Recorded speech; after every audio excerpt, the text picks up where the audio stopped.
Rex, ha? So firm. So hard. And so nice.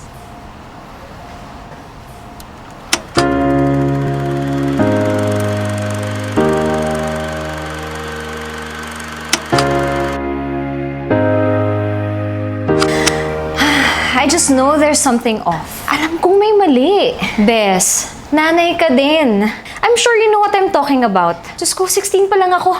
Ipinanganak ko na yan si Alfred. Alam ko pag may kalokohan yan. Alam mo, chinek ko yung phone niya eh. Bes! What? Ano? Bakit ka nag-check ng phone? Ang OA mo. As if hindi mo ginawa yan kay Rex. Hindi talaga! Bakit ko naman gagawin yun? Kahit anak natin sila, privacy! Eh, birthday lang naman niya yung passcode niya eh. At saka, wala naman ako nakita. Kasi nakalock yung mga app. Alam mo yung Telegram? Alam mo ba yun?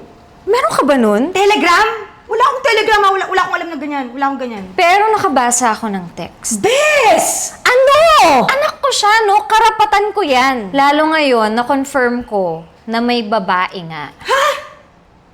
Paano? Nakita ko yung inbox niya. Pinapa-confirm ng tattoo shopping design na gusto niya. Alam mo yung sa Peter Pan? Si Tinkerbell! Bes, okay ka lang? Tang-inang babaeng yan. Hindi ko pa nami-meet, ayoko na sa kanya. Napaka-bad influence niya. Grabe ka naman maka-judge, Bes. Bad influence agad. Inutos ba ni Tinkerbell? At alam ba ni Tinkerbell na ipapatattoo siya? Yung credit card ni Alfred, alam mo ba ang laman? Puro gifts for the girl. One time nga may nag-message sa akin. Yung sasakyan daw ni Alfred, nasa motel. Tang-inang Tinkerbell yan. May sahigad ang puta. Higad agad? Eh ano tingin mo ginagawa nila sa motel? Nagba-Bible study. Pero, ano ba nangyayari sa'yo? Sorry, ang intense kasi ng chika mo eh. Alam mo, itigil mo na yan. Ginawa ko na yan kay Rex dati. Nung may pakilaman siya, ayun, nag-away lang kami. Oo, titigilan ko na to. Pag nalaman ko kung sino yung girl na yan. Bakit pa? Alam mo, ang weird mo ha? I mean, let him be. Diba? Katulad na ng sinabi mo, 16 ka nung inire mo si Alfred. Hello, 21 na yan. Ang ibig ko sabihin, mas mature na yan kesa sa atin dati, di ba? Speaking of mature, alam mo, feeling ko, mas matanda yung babae.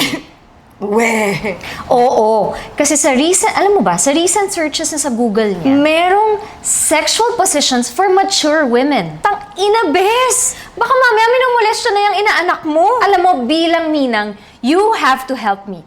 Kailangan natin makilala yung putatsing na yan. Hindi talaga ako titigil hanggat sa hindi ko nakikilala yung babaeng yan. Oh, magmerienda muna kayo. Ginawa namin kayo ng mga sandwiches. Pamigay niyo sa mga friends niyo. Ano to, ma? Peanut butter. Ayoko yan. Ay, ako gusto ko yan, tita. Okay, Ninang Jen mo, cheese whiz. Mag-swap na lang kayo.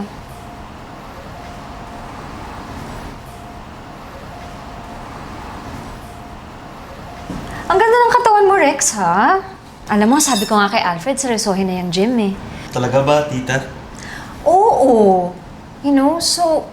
So firm. So hard. And so nice. Delikado, delikado, delikado. Magagalit ang mundo, galit ang mundo, galit ang mundo.